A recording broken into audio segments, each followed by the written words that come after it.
Welcome to the show. I'm your host, Mark Azulay, and I'm here with David Ask. He's an author and a coach that's talked about grit, which is a much debated topic. I'm really excited to learn about your story and learn about how guys can cultivate grit in their lives. Man, Mark, thanks for having me. Yeah, it's a really great topic and something that I'm pretty passionate about lately. Yeah, it's something that, I think a lot of guys think that you're born with, but I like that your proposition is that you can learn, right? You can build this. You can practice how to be more gritty. Yeah, what's interesting? A lot of people liken, grit to a muscle, right? You're kind of building that internal fortitude and so on.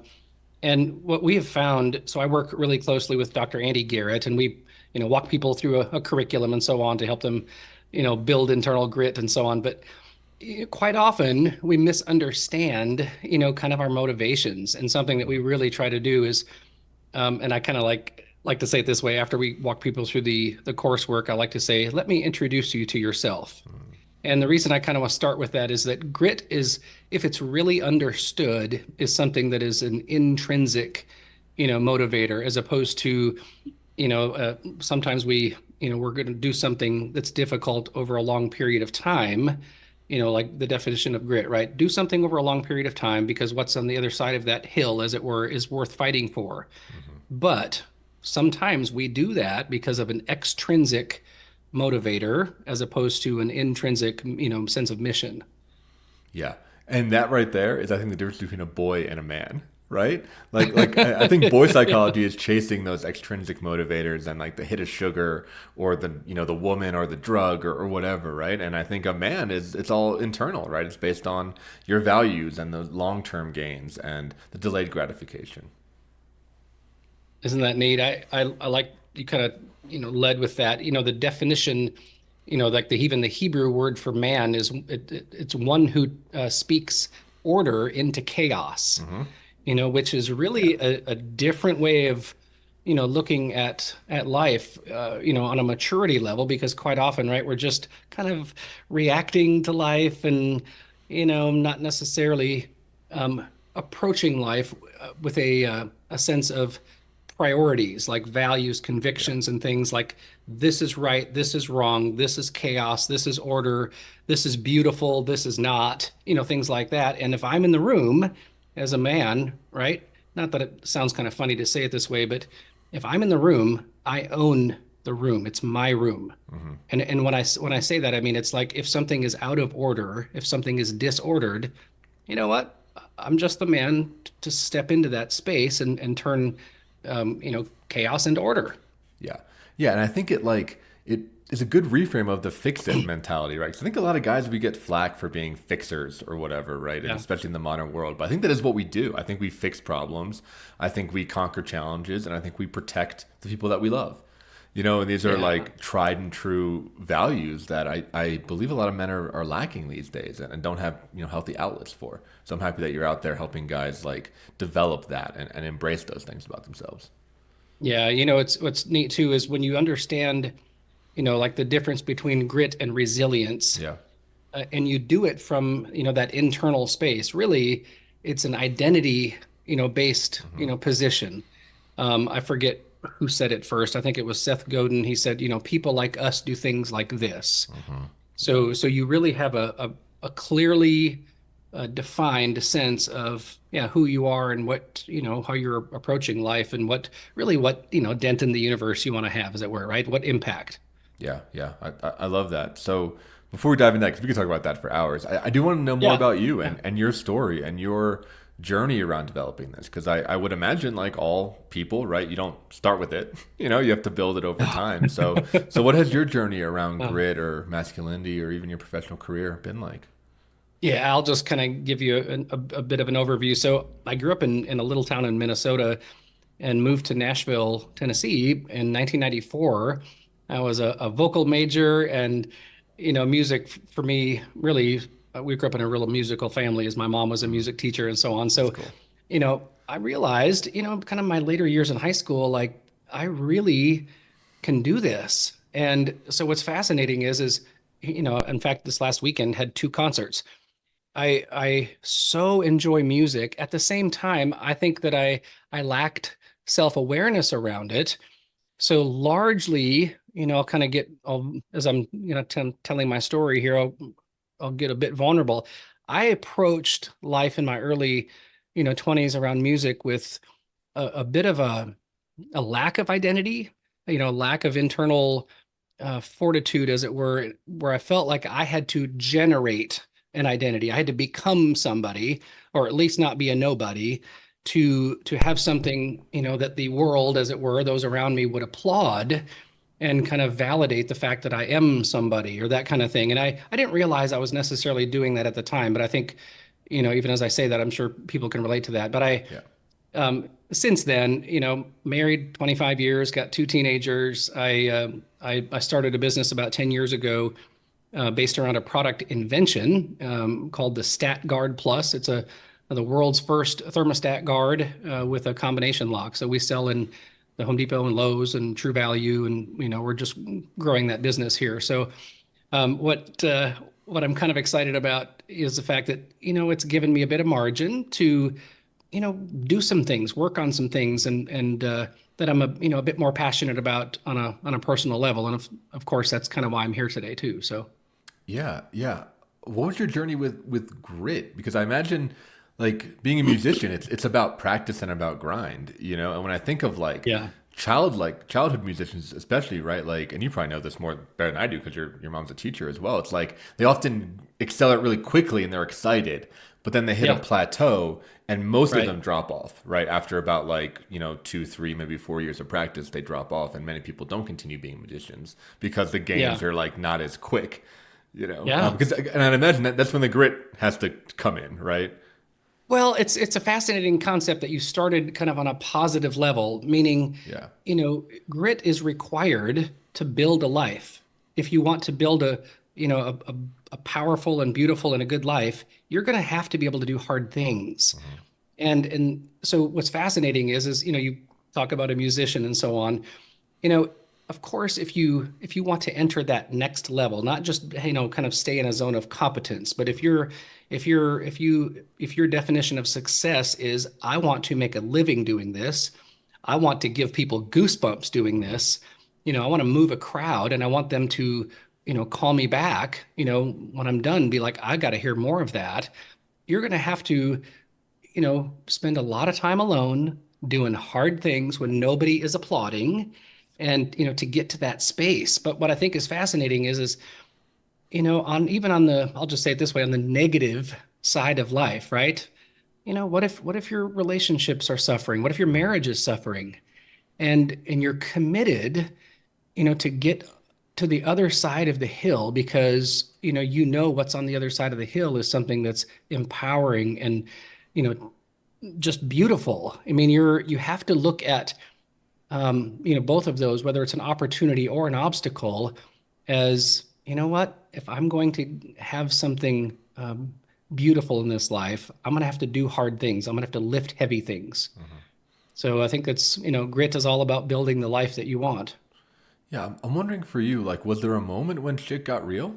Like when you realized, like, oh man, like I do have to do hard things. It's not, I can't just like coast on natural talent anymore.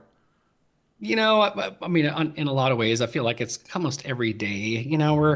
We whether it's battling getting to the gym or whatever it is. I do remember though when Lisa and I were married about 5 years, Hmm. kind of the first moment where life seemed to really the rubber kind of hit the road was I'm working for a large telecom company, and we get pregnant, and our firstborn is on the way, and Lisa was like, I don't really want to work if I don't have to. And at the time, I'm like, man, if it's just one salary here living in Nashville, it's we're gonna be lean. And I think that was Yeah. really the time when fear can be a really good motivator. Hmm. And so I started to dig a bit deeper and start to swing for the fence on some things that I might not have because I was a bit comfortable. Hmm. So sometimes, discomfort, causes us to, get out the shovel and start digging. And I think that was a real kind of a pivotal, time in my life when I started my StatGuard Plus business. I would say. we've been through some personal things with family, cancer and different things like that have been really hard. But I would say that, on a professional level, okay, how about this, right? I'm working at a large telecom company, and my brother-in-law calls me one day, and technically the idea was his. He goes, David, where do I get a thermostat guard with a combination lock? He goes, nobody can keep up with these little keys because everybody else had a stat guard with a key. And of course, I'm like, well, that's a great idea. So anyway, he and I ended up starting that business together. But here we are, a couple of guys that know absolutely nothing about running a Mhm. business, about plastics injection molding, patents, Yeah. trademarks, supply chain management, cash flow. I mean, sales, we didn't know any of it. So I really felt like, out of the gate, we started doing everything wrong, meaning if you build it, they will come, right? Mhm. Well, of course not. So Yeah. we got through the whole prototyping process, found a company to make these things. We ordered 10,000 of them, and then we didn't know what to They do. sat in the garage for a while. Right? Oh, 4 years. Yeah. Yeah. Yeah. And it was one of those things where, we thought, okay, now what? Mhm. And, we just had to kind of start pushing through. I ended up actually buying him out. He started a construction company. And about a year after that, um, I think it was really out of, I'm not even sure the word was desperation, but I was like, you know what? I got to the point where I had nothing to lose, Mhm. which kind of helped. And then I just went into high gear and ended up landing the Home Depot, and a few years later landing Lowe's. And this 2 months ago we got into the True Value distribution chain and so on. But it's been a slow growth, and at the same time, grit sometimes is generated, and you've got to kind of start figuring out this idea of what would somebody like me do in a situation like this. Mhm. And sometimes a bit of pain is helpful. So that's kind of the process that I went through, 10 years ago. I really like that you bring that up. Um, I think you mentioned in that story, I think the two biggest initiatory rituals that guys go through in the modern era, right? One is fatherhood, right? And Yeah. two is entrepreneurship. And it sounds like those were Oh, some of your two big moments, right? That's like our version of, you're naked in the woods with a stick trying to survive, you know? yeah. And Yeah. I like that you brought up the pain because I think that's so critical. And when I think Yeah. about my generation, the millennial generation, it was so much told of like, you have to love your work. Everything is about passion. If you're not talented, you should just do something else, right? Like, we didn't really get the Yeah. messages about grit or about Yeah. pain being valuable, right? Everything was really just supposed to be easy and fun and have a positive impact on the world. And Yeah. I see many of my peers really struggling with that because we didn't learn how to dig in our heels in the way that I think the older generations did and continue to do, you know? It's interesting. You use the word passion. I mean, that word actually comes from the word suffer. Hmm. And so it's, and by the way, remember that what's Seinfeld, the soup Nazi, he suffers for his soup. Yep. I think it's really funny. At the same time, it's this idea of what am I passionate about? What am I willing to suffer for? Hmm. And I realized back in the day, there's quite a few things, but in my business, you know what? I totally believe in this thing and I'm willing to suffer for it. So day after day, Hmm. you just lean in, you make the calls, you make the connections, keep knocking those things down. Yeah, you just do the hard thing, which I think is a great way Do that the you hard kind of did thing. it, right? And overcome that resistance. I'm curious for you, and I've experienced this with a lot of my things, right?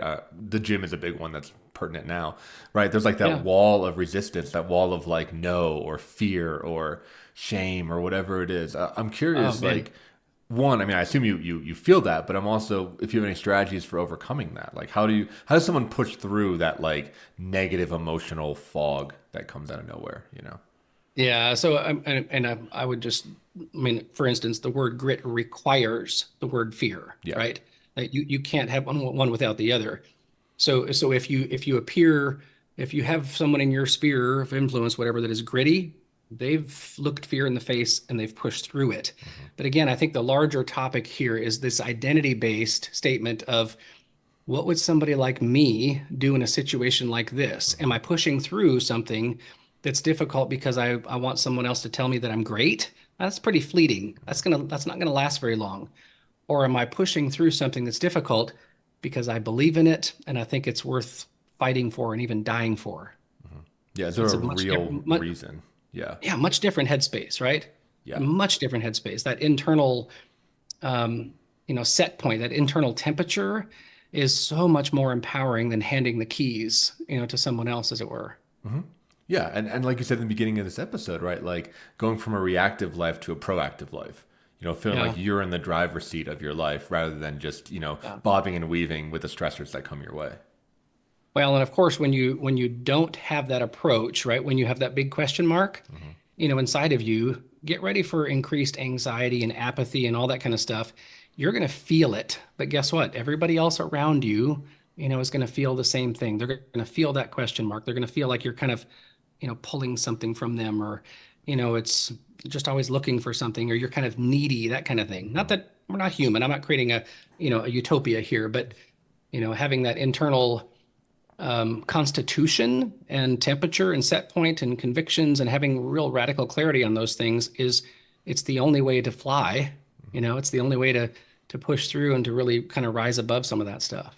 Absolutely. I think it just makes you trustworthy, right? For like and Yeah. dependable because at Yeah. least you're internally consistent. I think when Yeah. in times of life where I haven't had that or people I know that don't have that, it's hard to trust them because you don't know who they are or really where they're coming from, right? There's like that chameleon people pleasing thing that, Yeah. as you get a little bit older, especially if you've done it like me, I'm a recovering nice guy, you can see right through that. It's like, oh, there isn't something here.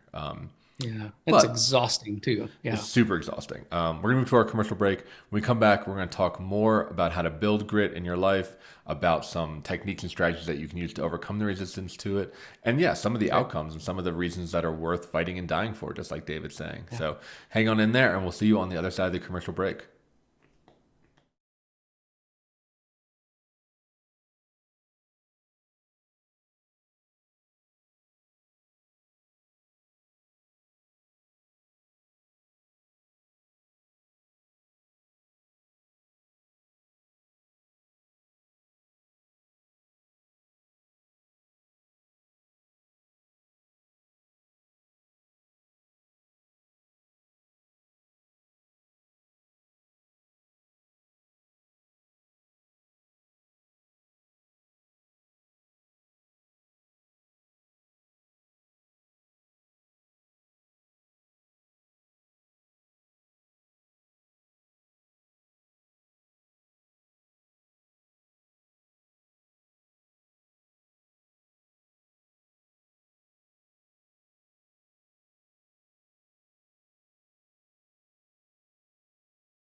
Welcome back to the show. I'm your host, Mark Azulit. I'm here with David Ask, and we're talking about grit. David, during the break, we were talking about the link between grit and authenticity. And I want to really dive into that because I think, my field's all about modern masculinity, and authenticity is like the word in that compared Yeah. to the more toxic masculinity, which I think is about like suppression and fronting and being tough, right? And like putting a Yeah. face forward where it's not authentic at all. So I like Yeah. that. I'm curious about how you reframe grit with authenticity, because you would think that'd be kind of more of an old world type of thing, right? Of like, just put it in the box and move forward, right? But I think we both know that doesn't work anymore. Yeah, yeah. I'll jump into the deep end of the pool here. So, where do we get the word, authentic or authenticity? It comes from the word author. And so here's the fascinating thing is I think for us to have a basis of making decisions, that feel really natural to us, we first have to kind of, enter into these waters in a really humble place, meaning I need to admit I didn't make me, right? I didn't choose my eye color. I didn't choose my taste buds. And here's what's really fascinating is I didn't choose my personality. I didn't choose anything. And how do we know that that is a law like gravity? Those of us who have children, when kids come out of the gate, they're very hardwired. I've got two teenagers, and when Parker, was even weeks and months old, I mean, you really sensed, their essence. And when Kate, came out of the gate, I mean, really within weeks and months, you could tell right away they were so different. And what's fascinating as children grow, really up until they're probably, I don't know, 5, 6, and 7, they're not thinking about being authentic, right? They're just doing their deal. They're just being themselves until the world kind of slaps them around a little bit, right? You get picked on or, something happens that causes you to start, questioning, do I have what it takes? Who am I? And we as adults, of course, are masters at denying and just like throwing everything out the window that seems natural to us because two things we're told that we're not good enough, right? Everything that we're marketed to is if you don't have this or you're not like this or whatever it is, you're not good enough. And on a very basic level, we're afraid that if we bring, the most, not just the true places, but the most true places in us to bear, what if somebody rejects that, right? That's kind of a scary thought. So I think that to understand, authorship, right? So I believe, right, I'm a Christian, so I believe that you are made of awesome. I believe that everybody who's breathing air, who's human, is made just of eternity. And I think that, like me as a dad, right? I love to look at my kids and just say, God made you just wonderfully made, fearfully and wonderfully made. And I want to get the shovel out and start digging into who you are uniquely. And I mean, what does that mean? Well, what are your convictions, right? What do you believe is right and wrong?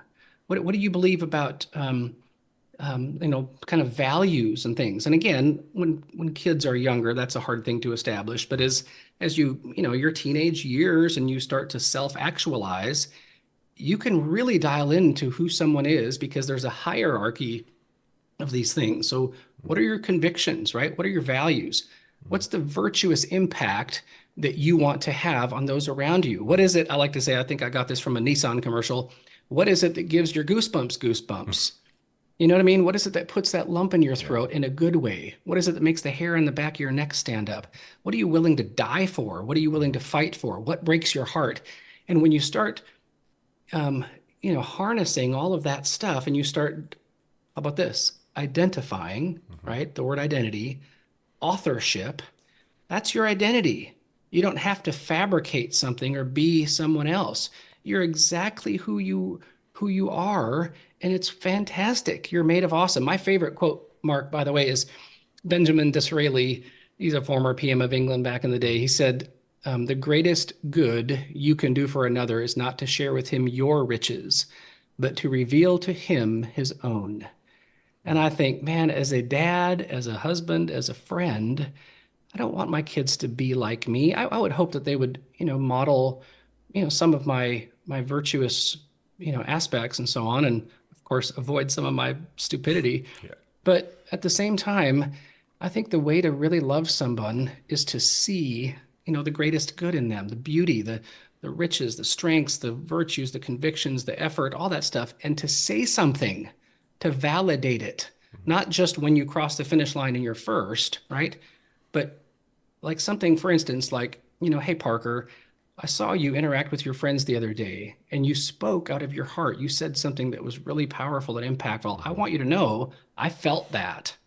Like that was good. And I sure hope you do more of that. And I think to validate, or for lack of a better word, compliment, Mhm. someone's character is probably the best thing you could possibly do to help someone galvanize their identity and authenticity. Yeah, figure out how to talk about it, right? And figure out how to put it into Yeah. words. And I like that you bring in, the spiritual dimension and this identity piece because what I see, and I'm practicing Buddhism, I see like this is as a listening process, right? Mm. Versus what I think it has felt like in the past, which is like you said, like a crafting process or a creation process. And you have to work to accentuate stuff, but it's so much of a listening process, right? Similar to relationship with God or relationship with spirit. It's this idea of like it's all there, right? And we just have to just get quiet enough Hmm. to be able to access it. And Isn't that like you said great? with, Yeah. with I your mean, children, it's have identifying. Yeah. Sorry. It's yeah, identifying what's there. yeah. It really is. It's relaxing into that person as opposed to white knuckling it and feeling like I just have to start generating something. Yeah, totally, right? Or like, yeah, trying to become a fake version or what you think success looks Yeah. like or what masculinity looks like or whatever. Um, Yeah. so how does that pivot into grit, right? How does that start to cultivate grit in a person? Yeah, so I think it's again when you've identified those things, right, on a real basic level. Mhm. Well, how about this? Let me back into it this way. When you haven't Mhm. identified, who you are, you're going to have experienced anxiety, imposter syndrome, apathy, avoidance. I mean, you're just going to have that. You're going to feel stuck, which good luck with grit at that point, right? It's that question mark that just is just debilitating. But when you've identified, convictions, values, virtues, strengths, goosebumps, all that kind of thing, well, then you, in and of yourself, you start to feel more genuine, right? Natural, normal, resilient, Mhm. free. You have clarity on those things. And really, that's the basis of grit. It's Simon Sinek, he wrote the book Start with Why. Mhm. Great book. And I mean, he's a great thought leader. You know, I would say never start with why. And I'm not taking a dig at Simon. Start with who. Mhm. It's because then your why makes sense. What if you haven't identified those things that are just absolutely fantastic about you, those things that rise to the top? Your why might be your dad's. Mhm. Your why might be your older brothers. It Mhm. might be somebody that you admire. It might be Joe Rogan's. I don't know. I mean, Mhm. so who are you listening to, and taking cues from because you don't really have a sense of yourself? Mhm. So I think that ultimately grit and resilience, and they're different, are established on, identity and who you are. Mhm. Yeah, I think that's really well said. And I think, a lot of guys out there are in that place where you talked about it. I know I've been, right? Where it's like you don't know who Yeah, you are. absolutely. You're just parroting opinions from other people. Yeah. You've gotten old where like you're bad at stuff, but you're afraid of like trying it because you know that you're not going to be good at it. And I think a lot of guys out there are stuck. I have my reasons for that. But I'm curious for you, like, how does someone in that place start to move forward? Because I think when you're stuck in that place, the years, decades can go by and it just kind Yeah. of gets worse. There's like an inertia quality to that Oh, stuckness, you're boy, you nailed it. There's definitely the speed of forward is probably not even as fast as the speed of decline, right? If you start to Yeah. feel that stuck, and we can fall apart in a real hurry. It's like losing weight. It's really easy to gain it and it's Hmm. hard to lose it. And so a couple of things are rising to the top here as you're talking about that. I think that identity is not um, wholly established by answering great questions. It's not wholly established by identifying, authenticity, authorship. The cool thing about it is we are wired, for relationships. In fact, I would say it this way, maybe this is a big truth claim, but I think that the entire point of life, it's relationships, period. The rest of it is kind of a Hmm. context that we get to experience one another in. But the whole point of life is relationships. So here's what's fascinating, when we think about parenting, and I guess I'm not sure if you have children or not, but Not yet, but we hopefully often soon. say, okay, yeah. we use this phrase, I raised, say 3 children. I've got two, right? I raised 2 children. Well, what does that really mean? The word raised is, tied to the word rise. I'm causing my children to rise. Well, what does that mean? It's way different than being provided for. And I think there's a lot of people that, their the definition of success, as it were, growing up was, be nice, don't hit your brother, right? Don't be a jerk, be helpful and get good grades and be nice and don't be a jerk. Mm-hmm. It's just this generic sense of kind of operating in life. And what I think is fascinating is that, when you see the uniqueness in someone, right? We've got a retina, we've got a fingerprint, and our souls have a print. And when you start looking at all the little, picadillos in that print, and you start calling those things out, and you look at your child or your friend, by the way, because we need to be doing this with everybody, and you say, again, what I see is this. You see it, you say something, you validate it, shine a spotlight on it, you give somebody a high five, you smile, you overtly say something that might be really intimate, Mm-hmm. and kind of vulnerable, like, hey man, um, this is good. And I know that, it's a little bit weird to say to another man even, but I want you to know that when you said that, I got goosebumps and it was great. So I think that yes, we have to answer the right questions. So there's a plumb line in each of us that when we want to establish those, that plumb line with the English language, right? I'm live in America. You might, if you're in Pakistan, you might have a different language, right? But you need to identify in your language very practically what is it that your inner constitution. Mm-hmm.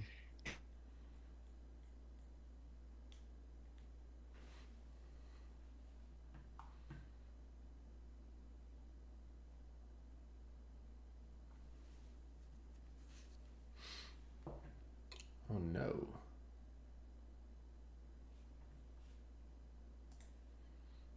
I think we've lost him. We've frozen for a moment here. We'll go to our standby screen until he gets back.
Podcast.com.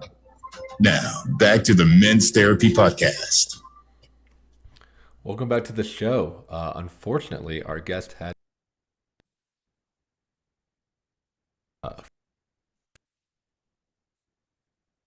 get David on later in the year, so stay tuned for that. But it was a really good conversation around grit and resilience and authenticity. Thank you so much for tuning in, and we will see you next week, another episode of the Men's Therapy Podcast.